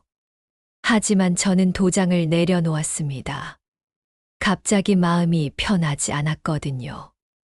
뭔가 잘못된 것 같다는 느낌이 들었어요. 민석이 너무 서두르는 것도 이상했고, 모든 게 너무 완벽하게 준비되어 있는 것도 수상했습니다. 민석이 왜 갑자기 마음을 바꾸냐고 물었어요. 분명히 좋은 제안인데 뭘 망설이냐고 했습니다. 저는 시간을 좀 더 달라고 했어요. 이런 큰 결정을 하루 이틀에 할 수는 없다고 했습니다. 민석이 한숨을 쉬었어요. 그러면서 말했습니다. 엄마가 이러니까 해철 같은 사람한테 당하는 거라고. 너무 감정적으로 생각한다고 하더군요. 그 말을 들으니 화가 났어요. 제가 감정적이라고요? 7년 동안 혼자서 빚을 갚아온 사람한테 그런 말을 하다니. 민석이 생각하는 것보다 저는 훨씬 현실적인 사람이에요. 저는 민석에게 말했습니다. 집 파는 건 나중에 생각해 보겠다고. 지금 당장은 결정할 수 없다고 했어요. 그리고 해철과의 일도 아직 정리된 게 아니라고 했습니다. 민석이 실망스럽다는 표정을 지었어요. 하지만 더 이상 강요하지는 않았습니다. 서류들을 다시 봉투에 넣으면서 나중에 후회하지 말라고 했어요. 민석이 돌아간 후 저는 작업대에 앉았어요. 끊어진 빨간 실이 아직 거기 있었습니다. 그 실을 집어들고 한참을 봤어요. 정말 끊어졌을 때는 이어야 할까, 아니면 새로 시작해야 할까 고민이었습니다. 민석이 돌아간 지 이틀 후 저는 중요한 결정을 내렸습니다. 더 이상 혼자 고민할 게 아니라 모든 사람을 한자리에 모아서 제 입장을 명확히 밝히기로 했어요. 이런 식으로 눈치만 보면서 사는 건 지겨웠거든요. 토요일 오후 2시 수선집에서 가족회의를 열기로 했습니다. 민석과 수지, 지연, 그리고 말자와 춘배 오라버니까지 불렀어요. 해철에게도 연락했습니다. 이 자리에는 당사자가 있어야 한다고 생각했거든요. 가장 먼저 온 사람은 말자였어요. 일찍 와서 저를 도와 차 준비를 했습니다. 오늘 중요한 날이라며 좋은 차를 우리자고 하더군요. 평소보다 비싼 녹차를 샀어요. 춘배 오라버니가 두 번째로 왔습니다. 손에 또 서류 가방을 들고 있었어요. 매매 관련 자료들을 가져온 것 같았습니다. 오늘 결정이 날 거라고 생각하는 것 같았어요. 지연이가 30분 일찍 도착했어요. 표정이 진지했습니다. 엄마를 도와드려야겠다고 마음먹은 것 같았어요. 제 손을 꼭 잡으며 오늘 하고 싶은 말을 다 하라고 했습니다. 민석과 수지는 정시에 왔어요. KTX로 내려온 터라 조금 피곤해 보였습니다. 하지만 표정은 단단했어요. 오늘 확실히 정리하려는 마음인 것 같았습니다. 마지막으로 해철이 왔습니다. 평소보다 정장을 차려입고 왔어요. 정중하게 인사했는데 목소리에 긴장이 묻어 있었습니다.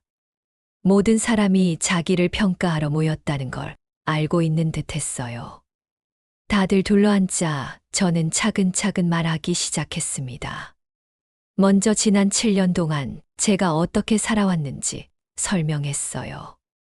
2억 3천만 원 빚을 1,800만 원까지 줄인 과정, 새벽부터 밤늦게까지 일해온 일상들을 솔직하게 이야기했습니다. 그리고 작업대 위에 세 가지를 올려놓았어요. 혼전계약서 원본, 파란 봉투 안에 든 빚잔액 고지서, 그리고 꽃무늬 통장.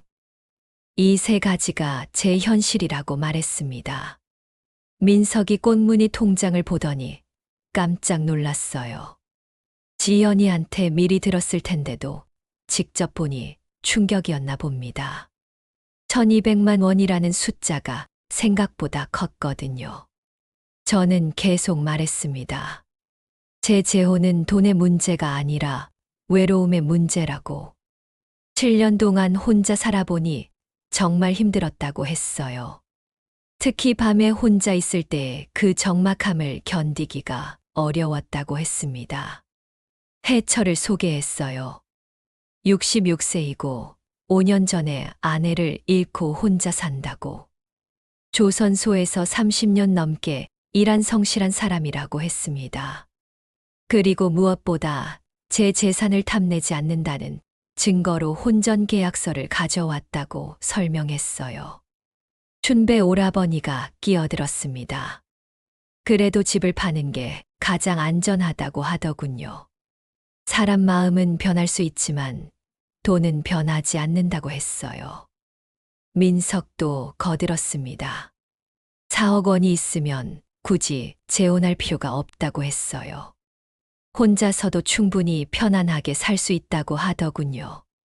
하지만 저는 단호하게 말했습니다. 제 조건 세 가지를 발표한 거예요. 첫째, 재혼을 하더라도 재산은 각자 소유한다.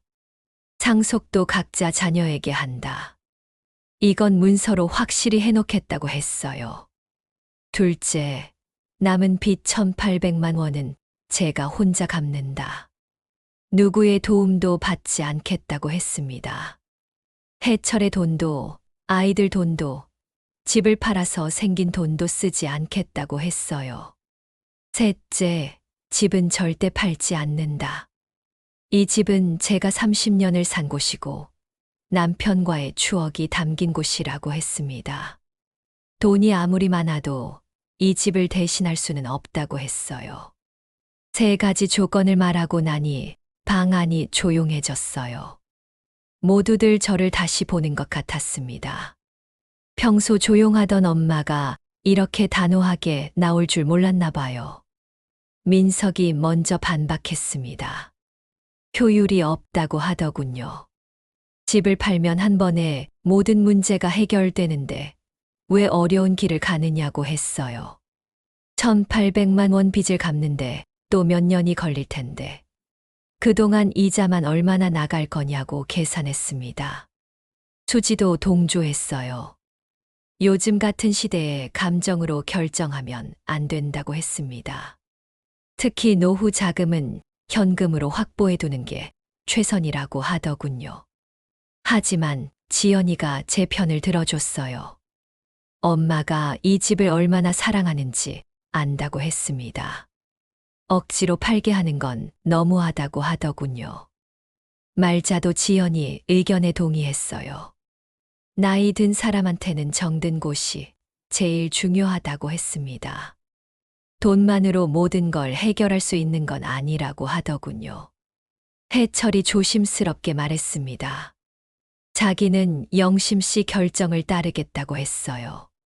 재혼을 원한다면 혼전 계약서에 사인할 준비가 되어 있고 원하지 않는다면 그것도 받아들이겠다고 했습니다. 그런데 해철이 한 가지 더 말했어요. 자기가 가진 적금 600만 원을 빌려주겠다고 하는 거였습니다. 빚을 다 갚고 나서 천천히 갚으면 된다고 했어요. 저는 깜짝 놀랐어요. 그 돈이면 정말 빚을 다 갚을 수 있었거든요. 1,200만 원 더하기 600만 원이면 1,800만 원이었으니까요. 하지만 저는 고개를 저었습니다. 빚은 제가 혼자 갚겠다고 했어요. 그게 제 원칙이라고 했습니다. 남편이 남긴 빚은 남편의 아내가 갚아야 한다고 생각했거든요. 민석이 답답하다는 표정을 지었어요. 왜 그렇게 고집을 부리냐고 했습니다. 도움받을 수 있을 때 받는 게 현명한 거라고 하더군요. 하지만 저는 마음을 바꾸지 않았어요. 대신 마지막으로 이렇게 말했습니다. 1년 반 후에 빚을 다 갚으면 그때 해철과 재혼하겠다고. 그 전까지는 지금처럼 가끔 만나는 사이로 지내겠다고 했어요. 해철이 고개를 끄덕였습니다. 기다리겠다고 했어요. 1년 반이든 2년이든 상관없다고 하더군요. 지연이가 박수를 쳤어요. 엄마가 정말 멋있다고 했습니다. 자기 의지대로 살아가는 모습이 존경스럽다고 하더군요. 민석은 여전히 못마땅한 표정이었지만 더 이상 반대하지는 않았습니다. 어쨌든 1년 반 동안은 시간이 있으니까 지켜보겠다고 했어요. 회의가 끝나고 모두들 돌아갔습니다. 해철이 마지막에 말했어요. 오늘 영심 씨의 진짜 마음을 알 수 있어서 좋았다고. 그리고 기다리는 동안에도 가끔 연락하고 지내자고 하더군요. 저는 그날 밤 정말 오랜만에 편안하게 잠들었습니다. 모든 걸 정리했다는 안도감 때문이었어요. 이제 1년 반 동안 열심히 일해서 빚만 갚으면 되었습니다. 그리고 나서 새로운 시작을 할 수 있을 거예요. 가족회의가 끝나고 한 달이 지났습니다. 저는 다시 평상시 생활로 돌아갔어요. 새벽 시장 일, 수선 작업, 코바늘 뜨기. 예전과 똑같은 하루하루였지만 마음은 훨씬 가벼워졌습니다. 해철과도 예전처럼 지내게 되었어요. 합창단에서 만나면 자연스럽게 인사하고 가끔 연습 후에 차를 마시기도 했습니다. 재혼 이야기는 꺼내지 않았지만 서로 편안한 사이를 유지했어요. 5월 말 구청에서 작은 공연을 하게 되었습니다. 어린이날 기념 행사였어요. 동네 어르신들과 아이들을 위한 작은 무대였죠. 합창단 결성 이후 처음 하는 공식 공연이라서 모두들 긴장했어요. 공연 일주일 전부터 연습량이 늘어났습니다. 주 3회에서 매일로 바뀌었어요. 곡목도 늘어났죠. 아리랑 도라지 타령, 그리고 어린이들을 위한 동요까지 준비했습니다.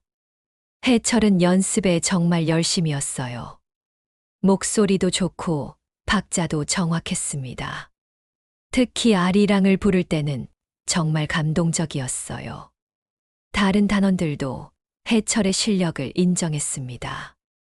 공연 당일이 되었어요. 구청 소강당에서 열렸는데 생각보다 많은 사람이 왔습니다. 동네 어르신들과 손자 손녀들, 그리고 구청 직원들까지 100명 정도 됐어요. 저는 관객석을 둘러봤습니다. 지현이가 와 있었어요. 병원 일이 바쁜데도 시간을 내서 온 거였죠. 민석은 서울에서 일이 있어서 못 왔지만 지연이라도 와줘서 고마웠어요. 말자도 앞자리에 앉아 있었습니다. 평소보다 옷을 단정하게 차려입고 왔어요. 제가 무대에 서는 걸 보려고 일찍 와서 자리를 잡았다고 하더군요. 공연이 시작되었어요. 첫 곡은 도라지 타령이었습니다. 단원들이 하나둘씩 나와서 인사를 했어요. 제 차례가 되자 마음이 떨렸습니다. 이렇게 많은 사람 앞에 서본 게 언제인지 기억도 안 났거든요. 하지만 노래가 시작되자 떨림이 사라졌어요. 평소 연습한 대로 부르면 되었거든요. 관객들도 함께 박수를 쳐주며 분위기를 살려줬습니다. 아리랑 차례가 되었을 때 해철이 앞으로 나왔어요. 솔로 파트가 있었거든요. 해철이 마이크를 잡고 노래하는 모습이 정말 인상적이었어요. 목소리에 깊이가 있었고 감정이 묻어 있었습니다. 노래가 끝나자 박수가 터져 나왔어요. 관객들이 정말 좋아했습니다. 해철도 뿌듯한 표정을 지었어요. 무대에서 내려올 때 저와 눈이 마주쳤는데 서로 웃었습니다. 공연이 모두 끝나고 단원들이 인사를 했어요. 그런데 해철이 마이크를 다시 잡았습니다. 갑작스러운 일이라 다른 단원들도 놀랐어요. 뭔가 할 말이 있나 보다 싶었습니다. 해철이 관객들을 보며 말하기 시작했어요. 오늘 공연을 보러 와줘서 고맙다고 했습니다. 그리고는 개인적인 이야기를 하나 하겠다고 했어요. 자기가 5년 전에 아내를 잃고 혼자 살고 있다고 말했습니다. 그러다가 이 합창단에서 좋은 분을 만났다고 했어요. 박영심이라는 분인데 정말 훌륭한 사람이라고 소개했습니다. 관객석이 조용해졌어요. 모두들 해철이 무슨 말을 하려는지 궁금해했습니다. 저도 마찬가지였어요. 갑자기 이런 이야기를 왜 하는 건지 모르겠더라고요. 해철이 계속 말했습니다. 자기와 영심 씨가 결혼을 약속했다고 하는 거예요. 하지만 조건이 있다고 했습니다. 우린 각자 재산, 각자 자식이라고 했어요. 대신 같이 밥 먹고 같이 병원 다닌다고 했습니다. 관객석에서 박수가 터져 나왔어요. 축하한다는 말들도 들려왔습니다. 저는 얼굴이 빨개져서 어쩔 줄 몰랐어요. 이렇게 공개적으로 말할 줄 몰랐거든요. 해철이 마지막으로 말했습니다. 1년 반 후에 정식으로 결혼하겠다고. 그때까지는 지금처럼 조심스럽게 만나겠다고 했어요. 모두들 축하해달라고 했습니다. 박수가 더 크게 터져 나왔어요. 관객석 여기저기서 축하, 인사가 들려왔습니다. 저는 정말 부끄러웠지만 동시에 뿌듯했어요. 해철이 이렇게 당당하게 우리 관계를 인정해 준 게 고마웠거든요. 무대에서 내려오니 지연이가 달려왔어요. 엄마 축하한다고 하며 안아줬습니다. 해철 아저씨가 정말 멋있다고 하더군요. 저렇게 공개적으로 약속하는 사람이면 믿을만 하다고 했어요. 말자도 와서 축하해 줬어요. 해철이 참 좋은 사람 같다고 했습니다. 저런 사람이면 영심이가 외롭지 않을 거라고 하더군요. 공연이 끝나고 뒷정리를 하는데 지연이가 가방에서 뭔가를 꺼냈어요. 빨간 목도리였습니다. 제가 예전에 뜬 그 목도리였어요. 언제 가져왔는지 모르겠더라고요. 지연이가 해철에게 다가가서 목도리를 목에 둘러줬어요. 이제 다시 차셔도 된다고 하면서요. 해철이 깜짝 놀라더니 저를 봤습니다. 저는 고개를 끄덕여 줬어요. 해철이 고맙다고 했어요. 정말 따뜻하다고 하면서 목도리를 만져봤습니다. 그 모습을 보니 마음이 따뜻해졌어요. 역시 해철 목에 있을 때가 더 어울렸습니다. 집에 돌아오는 길에 지연이가 말했습니다. 오빠도 오늘 일을 알면 마음이 바뀔 거라고 했어요. 해철 아저씨가 저렇게 떳떳하게 나오는 걸 보면 인정할 수밖에 없을 거라고 했습니다. 저도 그랬으면 좋겠다고 생각했어요. 민석이 마음을 바꿔서 해철을 받아들여 준다면 정말 좋겠다고 했습니다.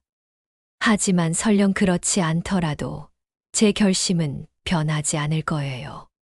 그날 밤 거울을 보니 제 얼굴이 밝아져 있었어요. 오랜만에 웃는 얼굴이었습니다. 앞으로 1년 반이라는 시간이 있지만 그 끝에 희망이 보였거든요. 해철과 함께할 새로운 시작이 기다리고 있었어요. 구청 공연이 끝나고 2달이 지났습니다.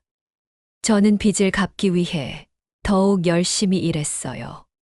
새벽 4시에 일어나서 시장 일을 하고 저녁 늦게까지 코바늘 작업을 했습니다. 목표가 생기니까 일이 덜 힘들게 느껴졌어요. 해철과는 일주일에 2번 정도 만났습니다. 합창단 연습 때와 토요일 저녁 식사 때였어요. 여전히 조심스러운 사이였지만 예전보다는 자연스러워졌습니다. 1년 단위라는 시간이 주는 여유 때문인 것 같았어요. 7월 어느 날 민석에게서 갑작스럽게 전화가 왔어요. 목소리가 평소와 달리 초조해 있었습니다. 부산에 급하게 내려가야 할 일이 생겼다고 하더군요. 회사에서 문제가 생겼다는 얘기였어요. 다음 날 민석이 혼자 내려왔습니다. 수지는 서울에 남겨두고 온 거였어요. 얼굴이 많이 상해 있었습니다. 평소 자신만만하던 모습과는 완전히 달랐어요. 수선집에 앉은 민석이 한참을 말하지 못했어요. 뭔가 말하기 어려운 일이 있는 것 같았습니다. 저는 기다려줬어요. 아들이 힘든 일이 있나 보다 싶었거든요. 한참 후에 민석이 입을 열었습니다. 회사에서 큰 실수를 했다고 하더군요. 마케팅 캠페인을 잘못 기획해서 클라이언트에게 손해를 끼쳤다는 거였어요. 배상을 해야 한다고 했습니다. 얼마나 되냐고 물었더니 800만 원이라고 했어요. 적지 않은 금액이었습니다. 회사에서는 민석 개인이 책임져야 한다고 했다는 거예요. 그렇지 않으면 해고될 수도 있다고 했습니다. 민석이 계속 설명했어요. 지금 당장 마련할 수 있는 돈이 없다고 했습니다. 적금은 다 깨서 아파트 전세 보증금에 넣었고 카드 한도도 다 찼다고 하더군요. 정말 절망적인 상황인 것 같았어요. 저는 안타까웠습니다. 아들이 이렇게 힘들어하는 걸 보니 마음이 아팠어요. 하지만 제가 도와줄 수 있는 돈도 많지 않았습니다. 꽃무늬 통장에 1200만 원이 있기는 했지만 그건 빚 갚는 돈이었거든요. 민석이 조심스럽게 말했습니다. 혹시 도와줄 수 있냐고. 예전처럼 집 팔라고 하지는 않겠다고 했어요. 그냥 잠깐만 빌려달라고 했습니다. 6개월 안에 꼭 갚겠다고 약속했어요. 저는 고민에 빠졌습니다. 800만 원이면 제가 모은 돈의 3분의 2가 넘는 돈이었어요. 그 돈을 빌려주면 빚 갚는 계획이 다 틀어질 수 있었습니다. 하지만 아들이 이렇게 어려운 상황인데 모른 척할 수는 없었어요. 그렇다고 800만 원을 다 줄 수도 없었고요. 고민 끝에 절충안을 제시했습니다. 200만 원만 빌려주겠다고 했어요. 나머지 600만 원은 다른 방법을 찾아보라고 했습니다.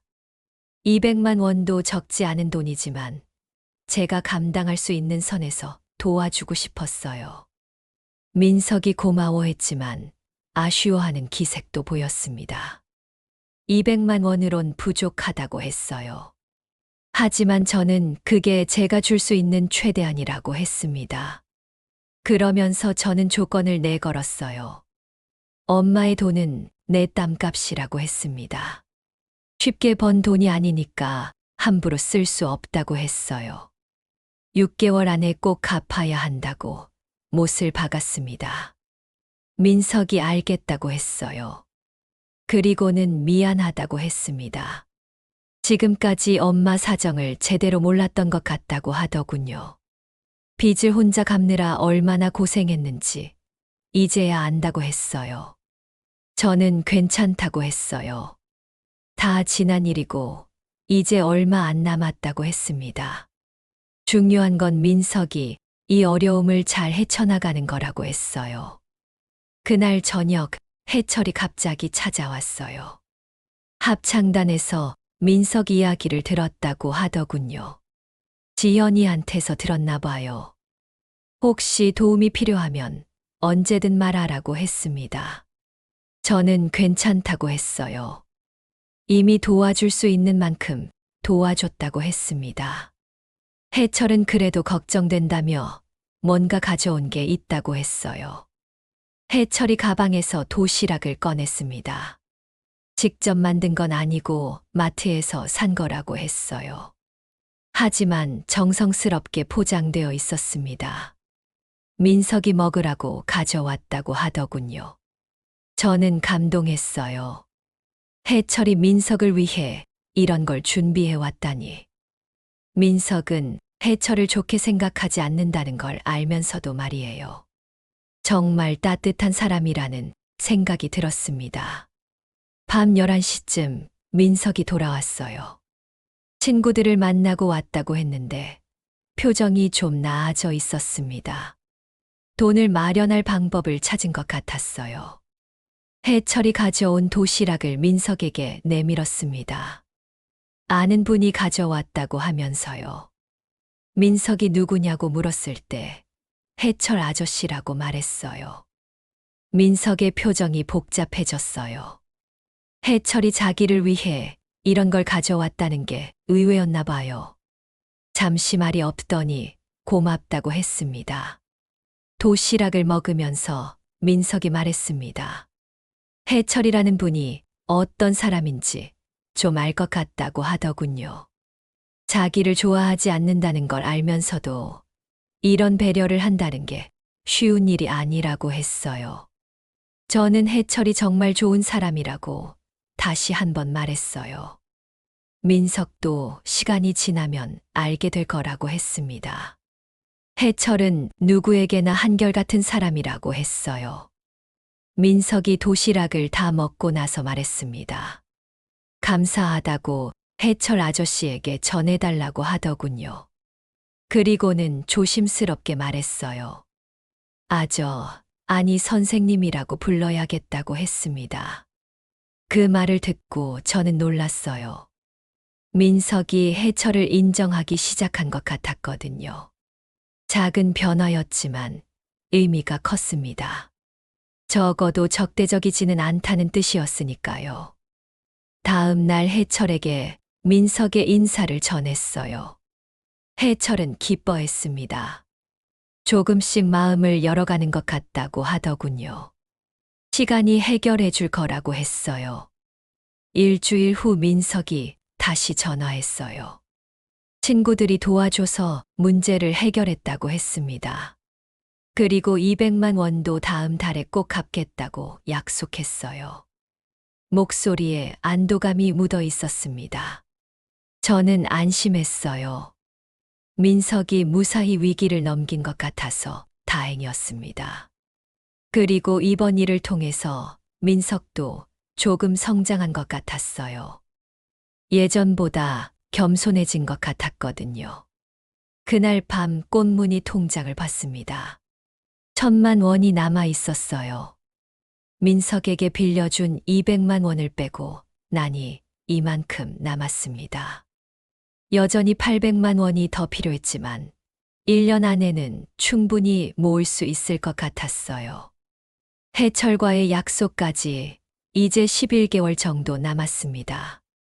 그 시간 동안 열심히 일해서 빚을 다 갚고 당당하게 새로운 시작을 하고 싶었어요. 해철도 기다려주고 있고 지연이도 응원해주고 있으니까 할 수 있을 것 같았습니다. 2025년 1월이 되었습니다. 1년 반이라는 시간이 생각보다 빨리 지나갔어요. 저는 그동안 정말 열심히 일했습니다. 새벽 시장 일량을 늘리고 코바늘 주문도 더 많이 받았어요. 몸은 힘들었지만 목표가 있으니까 견딜만 했습니다. 9월 말에 마지막 빚을 갚았어요. 은행에 가서 1,800만 원을 입금하고 완납 확인서를 받았습니다. 그 종이를 받아들 때의 기분을 뭐라고 표현해야 할까요? 5년 반 만에 처음 느끼는 자유로움이었어요. 집에 돌아와서 파란 봉투가 있던 자리에 완납 영수증을 놓았습니다. 잔액 영원이라고 적힌 그 문서가 보물처럼 소중했어요. 이제 정말 끝났다는 실감이 났습니다. 꽃무늬 통장도 정리했어요.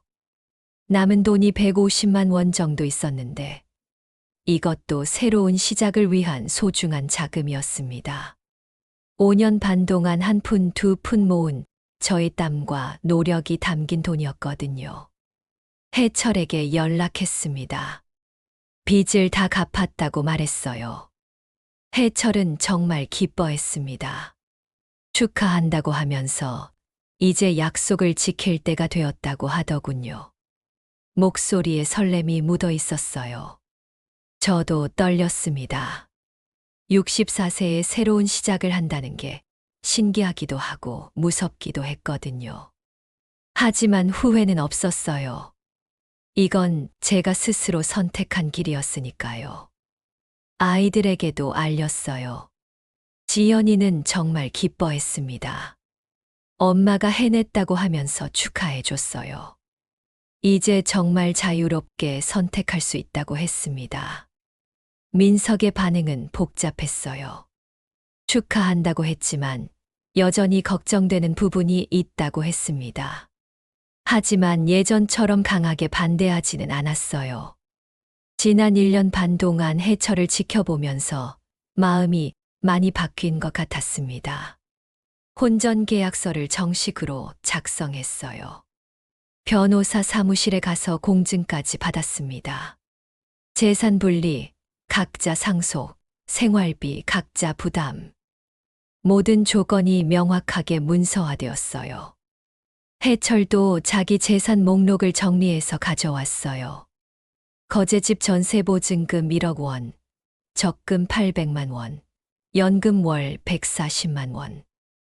많지는 않지만 두 사람이 살기에는 충분한 자산이었습니다. 결혼 날짜를 1월 15일로 정했어요. 특별한 의미는 없었지만 해철이 좋아하는 날이었습니다. 아내 기일이 지나고 한 달 후라서 마음이 편하다고 하더군요. 예식은 수선집 앞에서 간소하게 하기로 했어요. 화려한 결혼식은 나이에도 맞지 않고 비용도 아까웠거든요. 그냥 가족과 가까운 분들만 모셔서 조용히 하고 싶었습니다. 말자가 축가를 불러주겠다고 했어요. 목소리는 좀 떨리지만 마음만은 정성껏 하겠다고 하더군요. 저는 정말 고마웠어요. 30년 넘게 옆집에 살면서 저를 지켜봐준 분이니까요. 지연이가 증인을 서겠다고 했습니다. 그리고 식사 준비도 자기가 하겠다고 했어요. 간단하게 떡과 음료수 정도만 준비하면 된다고 했습니다. 민석도 올 거라고 연락했어요. 수지와 함께 내려오겠다고 했습니다. 축하한다는 말도 덧붙였어요. 진심인지는 확실하지 않았지만 그래도 와주겠다는 것만으로도 고마웠습니다. 결혼식 전날 밤 저는 잠이 오지 않았어요. 기대와 걱정이 함께 밀려왔거든요. 정말 잘하는 일일까? 해철과 잘 살 수 있을까? 아이들과는 괜찮을까? 여러 생각이 머릿속을 맴돌았습니다. 하지만 후회는 없었어요. 이건 제가 스스로 선택한 길이었고 충분히 고민해서 내린 결정이었거든요. 해철도 믿을 만한 사람이었고 혼전 계약서로 법적 보호도 받았으니까 큰 문제는 없을 거예요. 1월 15일 아침이 밝았습니다. 날씨가 정말 좋았어요. 겨울 하늘이 맑고 바람도 시원했습니다. 예식하기에 딱 좋은 날씨였어요. 오전에 미용실에 다녀왔습니다. 머리를 단정하게 말고 화장도 연하게 했어요. 62세 신부치고는 그럭저럭 봐줄만 했습니다. 거울을 보니 오랜만에 밝은 표정의 제가 보였어요. 오후 2시 수선집 앞에 사람들이 모이기 시작했습니다. 해철이 제일 먼저 왔어요. 정장을 입고 빨간 목도리를 맸는데 정말 멋있었습니다. 65세라는 나이가 믿어지지 않을 정도로 당당해 보였어요. 지연이와 남편이 왔고 민석과 수지도 KTX를 타고 내려왔어요. 말자는 물론이고 춘배 오라버니도 축하하러 왔습니다. 합창단 단원 몇 분도 와주셨어요. 간단한 예식이었지만 정성스러웠어요. 지연이가 증인 서명을 하고 말자가 축가를 불렀습니다. 목소리가 좀 떨렸지만 정말 마음이 담긴 노래였어요. 해철과 저는 서로 바라보며 약속했습니다. 각자의 삶을 존중하면서 함께 늙어가자고. 화려한 맹세는 아니었지만 진심이 담긴 약속이었어요. 민석이 축하 인사를 했습니다. 엄마, 건강만 하세요라고 하더군요. 말투가 여전히 어색했지만 그래도 진심으로 축하해 주는 것 같았어요. 수지도 옆에서 웃으며 박수를 쳐줬습니다. 예식이 끝나고 다 같이 사진을 찍었어요. 수선집을 배경으로 한 소박한 결혼 사진이었습니다. 30년 된 가게 앞에서 새로운 시작을 하는 게 묘한 기분이었어요. 저녁에는 근처 식당에서 간단한 식사를 했습니다. 해철이 모든 비용을 내겠다고 했지만 저도 절반은 내기로 했어요. 이제부터는 모든 걸 함께 해야 하니까요.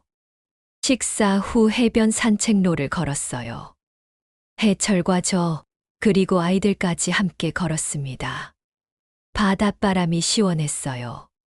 해철과 저는 나란히 걸으면서 앞으로의 계획을 이야기했습니다.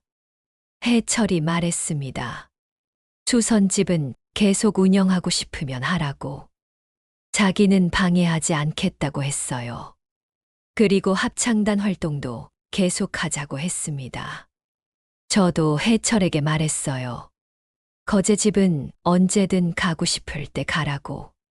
고향이니까 가끔 가서 친구들도 만나고 해야 한다고 했습니다. 산책로 끝에서 해철이 목도리를 벗었어요. 그리고는 목도리 양끝을 잡고 저와 함께 어깨에 걸쳤습니다. 하나의 목도리로 두 사람을 감싸는 모습이었어요. 지연이가 그 모습을 보고 웃었습니다. 정말 잘 어울린다고 했어요. 민석도 옆에서 어색하게 웃고 있었습니다. 완전히 마음을 연 건 아니지만 그래도 받아들이려고 노력하는 것 같았어요. 집으로 돌아와서 해철과 차를 마셨습니다. 이제 정말 함께 살게 된 거라고 생각하니 신기했어요. 64세와 67세의 새로운 시작. 늦은 나이지만 새로운 희망이었습니다. 해철이 말했습니다. 영심 씨 덕분에 다시 살 맛이 난다고. 혼자 있을 때는 정말 외로웠는데 이제는 기대할 일이 생겼다고 하더군요. 저도 똑같은 마음이었어요. 5년 반 동안 빚에 눌려 살면서 미래를 생각할 여유가 없었는데 이제는 다시 꿈을 꿀 수 있을 것 같았습니다. 창밖을 보니 수선집 간판이 보였어요. 은하수 수선. 30년 된 낡은 간판이지만 여전히 제 자랑입니다. 앞으로도 이 가게에서 사람들의 옷을 고쳐주며 살아갈 거예요. 이제는 혼자가 아니라 해철과 함께요. 해철이 제 손을 잡았습니다. 거친 손이었지만 따뜻했어요. 용접일을 오래 해서 굳은 살이 많았지만 그 손길이 든든했습니다. 앞으로 이 손과 함께 남은 인생을 걸어갈 거라고 생각하니 마음이 편해졌어요. 밤이 깊어갔지만 저는 잠이 오지 않았습니다. 하지만 예전과는 다른 이유였어요. 외로움 때문이 아니라 기대감 때문이었거든요. 내일부터 시작될 새로운 하루하루가 기다려졌습니다. 파란 봉투는 이제 완남 영수증이 되었고 빨간 목도리는 두 사람을 잇는 끈이 되었어요. 꽃무늬 통장은 비워졌지만 대신 자유를 얻었습니다. 62세의 늦은 결혼이지만 후회는 없었어요. 제가 스스로 선택한 길이고 충분히 고민해서 내린 결정이었으니까요. 해철과 함께라면 남은 인생을 행복하게 살 수 있을 것 같았습니다. 다음 날 아침, 해철과 함께 첫 아침을 맞았습니다. 해철이 일찍 일어나서 간단한 아침을 준비해 줬어요. 밥과 미역국, 그리고 김치. 정말 소박한 아침이었지만 함께 먹으니 맛있었습니다. 해철이 말했습니다. 앞으로 아침은 자기가 준비하겠다고. 저는 저녁을 담당하자고 했어요.